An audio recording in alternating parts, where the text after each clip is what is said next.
dalam momentum Isra Mi'raj ini perlu kita tanamkan. Mari kita meluangkan waktu untuk mengerjakan solat, bukan mencari waktu-waktu luang untuk kita beribadah kepada Allah Subhanahu wa ta'ala. Sewajarnya esensi dari peringatan Isra Mi'raj ini, jamaah sekalian, hadir kita ke masjid hati kita tenang. Hadir kita ke masjid beribadah hati kita tentram. Semakin kita solat, masalah hilang dalam hidup. Semakin kita sujud, masalah hilang dalam hidup. Tetapi ada orang semakin beribadah, nampak masalah itu makin besar dalam hidupnya.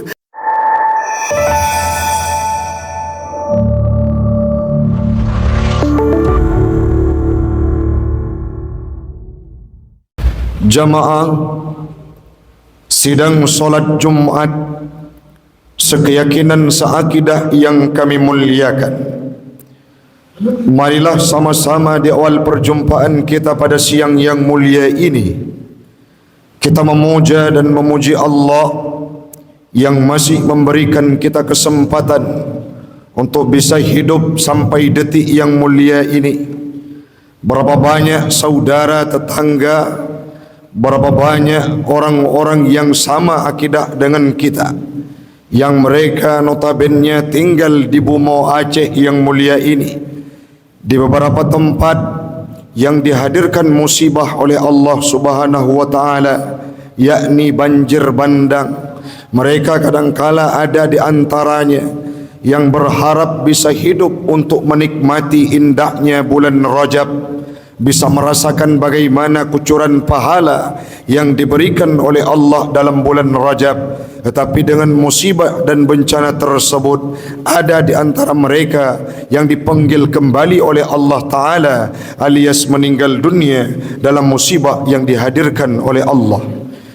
Maka bahagia kita hamba Allah yang hadir ke masjid yang mulia ini, masih bisa menikmati prosesi ibadah dengan leluasa berkhidmat dan bermuraqabah kepada Allah Subhanahu wa ta'ala. Salawat dan salam marilah sama-sama kita hantarkan keharibaan baginda Rasulullah sallallahu alaihi wasallam, seorang nabi yang digojlok, seorang nabi yang ditempa dengan ujian, seorang nabi yang diuji dengan ujian yang maha dahsyat, terutama salah satu peristiwa Isra Mi'raj. Beliau sebelum di-Isra dan Mi'rajkan oleh Allah, lebih dahulu melewati cobaan yang maha dahsyat dalam kehidupannya. Beliau mampu melewatinya sehingga berada pada proporsi yang paling awal. Beliau di-Isra Mi'rajkan oleh Allah Subhanahu wa ta'ala, berjumpa dengannya pada malam 27 Rajab. Salawat dan salam kepada al dan sahabat beliau sekalian yang telah memberikan dedikasi dan kontribusi mereka dalam kehidupan Nabi membawa ajaran Islam sampai Islam itu hadir dalam relung hati kita bersama jamaah sekalian. Berkat perjuangan para sahabat, berkat perjuangan para keluarga Nabi dalam membantu perjuangan Nabi menegakkan kalimatul haq, la ilaha illallah Muhammadur Rasulullah, sehingga Islam itu bisa kita rasakan sebagai sebuah agama yang mulia di sisinya Allah. Semoga kalimatul haq tersebut mampu bersemayam dalam kehidupan kita sampai meninggal dunia. Yang kita muliakan, selawat dan salam pula kita ikut sertakan kepada para alim ulama mutaqaddimin dan mutaakhirin yang sudah terdahulu dengan dedikasi ilmunya. Ada di wilayah kita sosok Abuya Mudawali yang dedikasinya tidak akan ditelan oleh masa. Berapa banyak para ulama lain lahir di bawah keilmuan beliau. Begitu pula ulama-ulama mutaqaddim mutaakhirin yang muktabar kedua-duanya, yang masih mampu memberikan ilmu pengetahuan kepada kita semua. Yang kita hormati bersama Imam Syekh Masjid yang kita cintai ini, pengurus jamaah sidang solat Jumat sekeyakinan, seakidah yang kami muliakan, yang tidak mungkin disebutkan namanya satu persatu. Insya Allah semuanya kita akan dimuliakan oleh Allah Subhanahu wa ta'ala. Jamaah sekalian, momentum bulan Rajab ini ada sebuah peristiwa yang tidak akan pernah dilupakan oleh umat Islam, yang diberikan dengan nama Isra dan Mi'raj. Ada sekelompok manusia yang berkata bahwa peristiwa Isra Mi'raj itu adalah peristiwa yang mengada-ngada, ataupun peristiwa pada malam 27 Rajab itu tidak benar adanya. Maka kami hadir, kami mengajak untuk kita mencari dan merenungi bagaimana kuparan yang disampaikan oleh para ulama terhadap ayat surah Al-Isra ayat 1 yang pernah difirmankan oleh Allah kepada Nabi Muhammad dulunya. Jamaah sekalian, dalam tafsir Bahrul Muhit karya Abu Hayyan Al-Andalusi, beliau menyampaikan bahawa prosesi Isra dan Mi'raj yang dilakukan oleh Nabi dulunya tepatnya berada pada malam 27 Rajab. Ada pendapat yang diutarakan oleh Muqatil. Apa yang beliau sampaikan? Peristiwa Isra Mi'raj yang dilakukan oleh Nabi untuk menerima ibadah solat terjadi bi'amin, setahun sebelum hijrah, qabla al-hijrah, sebelum hijrahnya Nabi Muhammad. Ada pendapat yang menggugah kita semua yang diutarakan oleh Siti Aisyah yang merupakan orang yang paling dekat dengan kehidupan Nabi Muhammad. Apa yang beliau sampaikan? Prosesi Isra Mi'raj ini terjadi bi'amin wa nisfin, setahun setengah qabla al-hijrah, sebelum Nabi hijrah ke kota Madinah, yang selanjutnya terjadinya fi Rajabin, dalam bulan Rajab. Jamaah sekalian, peristiwa Isra Mi'raj ini bukan peristiwa yang biasa saja. Kenapa demikian, Ustaz? Banyak para sahabat yang teruji legalitas keimanannya, banyak para sahabat yang mereka sudah beriman kepada Allah, murtad kembali meninggalkan agama Islam. Kenapa? Karena peristiwa Isra Mi'raj ini tidak mampu diterima oleh logika manusia, melainkan keimanan yang ada dalam hatinya. Jangankan sahabat yang lain, sekaliber Abu Bakar As-Siddiq, beliau yang mengimani pertama sekali saat Nabi mendeklarasikan dirinya sebagai Rasul utusan Allah, Abu Bakar tidak berpikir panjang, beliau mengiyakan hal tersebut. Namun menyangkut dengan peristiwa Isra dan Mi'raj, selepas Nabi turun menerima perintah solat dari peristiwa Isra dan Mi'raj, tiba Nabi berjumpa dengan Abu Jahal. Ditanyakan oleh Abu Jahal, apa berita yang bisa engkau sampaikan kepada kami wahai Muhammad, yang nyeleneh, yang bohong, yang tidak bisa diterima oleh pikiran kami? Disampaikan oleh Nabi Muhammad. Abu Jahal lon gepe Isra Mi'raj oleh Allah Subhanahu wa ta'ala. Pertama, saya diberangkatkan dari Masjidil Haram menuju ke Masjidil Aqsa yang berada di Palestina. Selanjutnya berangkat kami dimi'radkan oleh Allah ke Sidratul Muntaha, naik ke langit ketujuh, berjumpa dengan Allah, diberikan sebuah ibadah yang dinamakan dengan solat. Apa yang disampaikan oleh Abu Jahal? Engkau Muhammad sudah gila. Gata Muhammad kapungo, baila tak pegah untuk taik ulangit, meaki han mampu tak angkat dua sekaligus.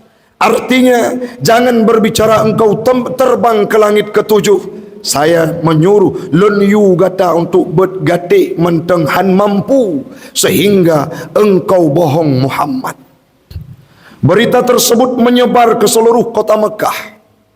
Bahkan sampai ke telinga Abu Bakar apa yang digumam dalam hati Abu Bakar. Nabi Muhammad maunya sebelum beliau menyampaikan kepada Abu Jahal, terlebih dahulu kontemplasi, bermusyawarah dengan kami, dengan kita semua. Abu Bakar saja hampir ragu mendengarkan peristiwa Isra dan Mi'raj. Menya bahasa katanya orang Syiklun, pakon le Nabi han gepegah bak tanya wile. Kepa langsung keutarakan kepada Abu Jahal, sehingga di sini banyak para sahabat yang sudah beriman kepada Allah sesat kembali dan murtad. Maka oronyo, peristiwa Isra Mi'raj ini sangat banyak ibrah dan kelebihan yang bisa kita petik di dalamnya. Terutama yang pertama adalah esensinya iman dan takwa yang kita miliki. Yang selanjutnya Ustaz, apa peristiwa tersebut? Apa substansinya? Menerima ibadah solat. Lantas kenapa peristiwa Isra Mi'raj itu terjadi? Orang Syiklun Bandung, peristiwa Isra Mi'raj itu terjadi, Nabi Muhammad ditempah dan digojlok dalam satu tahun yang diberikan dengan tahun Amul Khuzni. Apa itu tahun Amul Khuzni Ustaz? Tahun yang mana Nabi merasakan kepiluan yang luar biasa, gundah gulana hatinya, kehilangan sosok yang sangat beliau cintai, yaitu Siti Khadijah dan paman tersayang Abu Talib. Bagaimana hebat perjalanan dan perjuangan Abu Talib. Nabi Muhammad pernah ingin dibunuh, Nabi Muhammad pernah ingin dipukuli, Nabi Muhammad pernah ingin dianiaya. Apa yang dilakukan oleh Abu Talib? Beliau berdiri tegak di hadapan Nabi dan berkata kepada lawannya, tidak ada satu manusia pun yang bisa menyentuh tubuh Muhammad. Seandainya satu helai bulunya Muhammad jatuh terlepas dari tubuhnya, apa yang disampaikan oleh Abu Talib? Siap tubuh ini menjadi tanah dalam memperjuangkan, membela perjuangan yang dilakukan oleh Muhammad. Abu Talib siap mati demi membentengi perjalanan Nabi membawa ajaran Islam. Bahkan Abu Talib itu merupakan kepala suku. Dengan keberadaan Abu Talib, Nabi Muhammad terlindungi, Nabi Muhammad terbentengi, Nabi Muhammad leluasa dalam mendakwahkan Islam ke seluruh pelosok yang berada di kota Mekah. Pada waktu Isra dan Mi'raj setahun sebelumnya meninggal Abu Talib, paman tersayang. Bagaimana hebat, bayangkan sendiri jamaah sekalian. Ada orang yang menyokong kehidupan kita, ada orang yang membackup perjalanan kita, ada orang yang mampu mendukung kita. Tiba-tiba beliau meninggal dunia. Disinilah titik kesedihan yang dirasakan oleh Nabi dalam hidupnya. Belum lagi meninggalnya sosok istri tercinta yang diberikan dengan nama Siti Khadijah. Beliau pernah mengutarakan, wahai Rasulullah, seandainya dalam perjalanan engkau membawa ajaran Islam terdapat sebuah sungai yang tidak ada jembatannya, engkau gali kuburku, kata Khadijah. Apa yang aku lakukan wahai Sayyidah Khadijah? Necok tulang lu, neikat bejut ketutua, kepua, nelewati sebagai jembatan engkau membawa ajaran Islam. Kalimat tersebut sangat sulit kita dapatkan.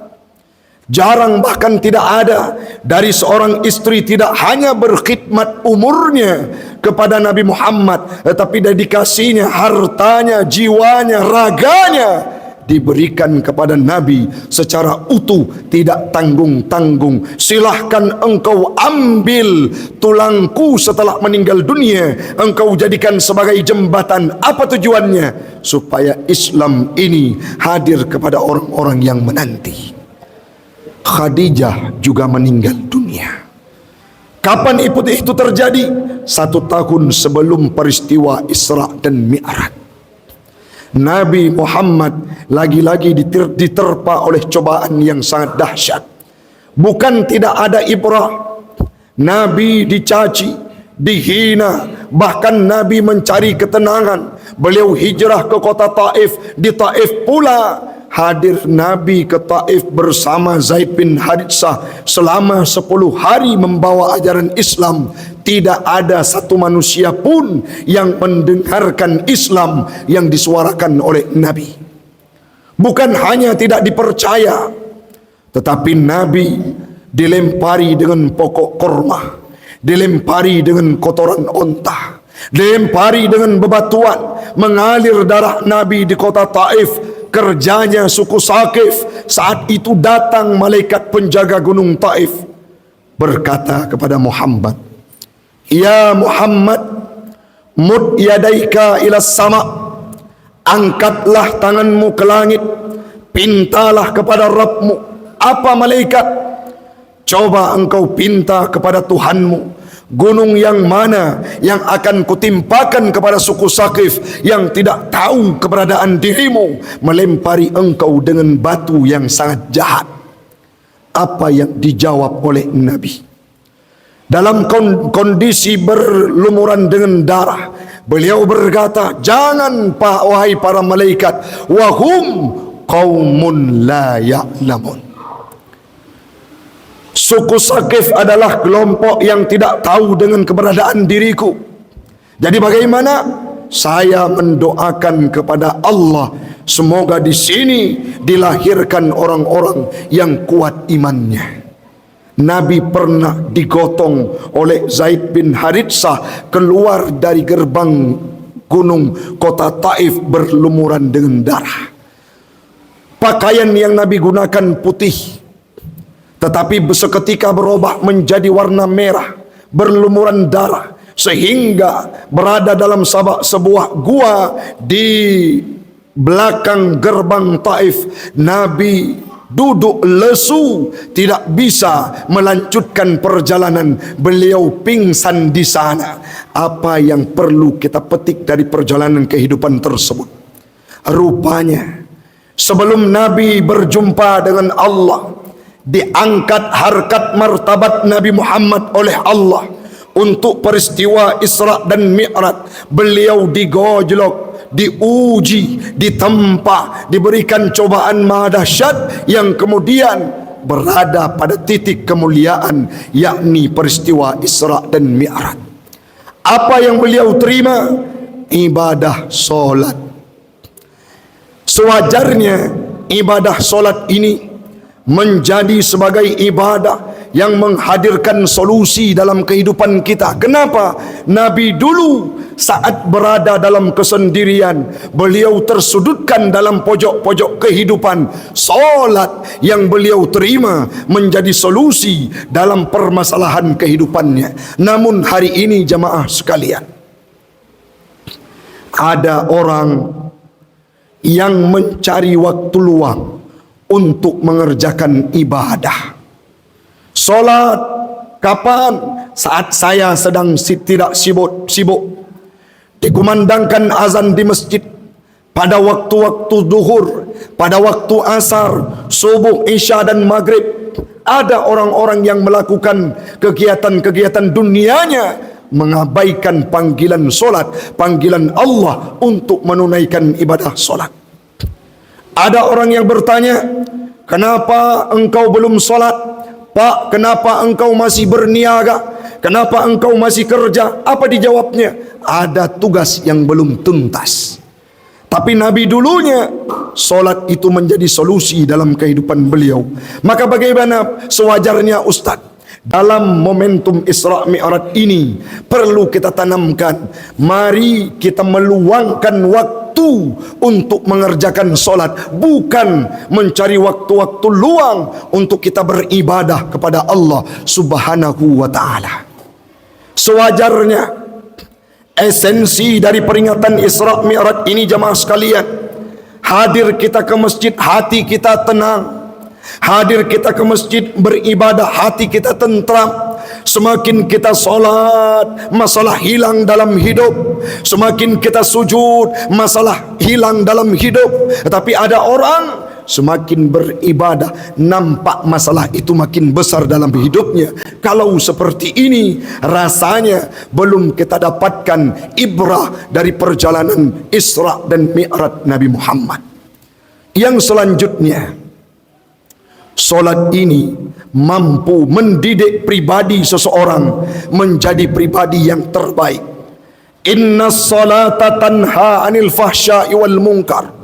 Solat ini mampu mencegah seseorang dari kemungkaran dan kemaksiatan. Tetapi berapa banyak di antara kita jamaah sekalian yang semakin solat semakin bejat dibuatnya, yang semakin solat maksiat terus jalan, yang semakin solat jahatnya kepalang tanggung, yang semakin sujud mereka yang kerap bermusuhan dengan tetangga, semakin sujud mereka yang sering berjudi di lapak judi, semakin sujud mereka yang sering melakukan kebiadaban dengan istrinya tidak bagus, dengan keluarganya tidak bagus, dengan tetangganya tidak bagus, kehidupannya tidak harmonis. Kenapa itu bisa terjadi? Solat yang dilakukan tidak seperti yang dianjurkan oleh Nabi Muhammad.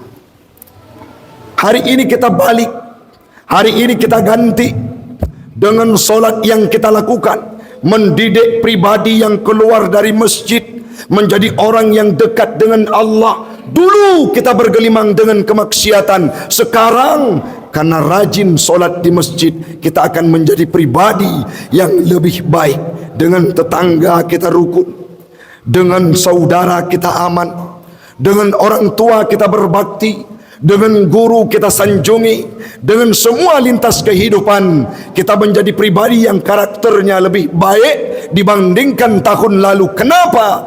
Karena ada ibadah yang kita kerjakan, yakni ibadah solat. Saya teringat dalam sebuah ungkapan yang disampaikan oleh Imam Ibnu Katsir, Imam Al-Qurtubi.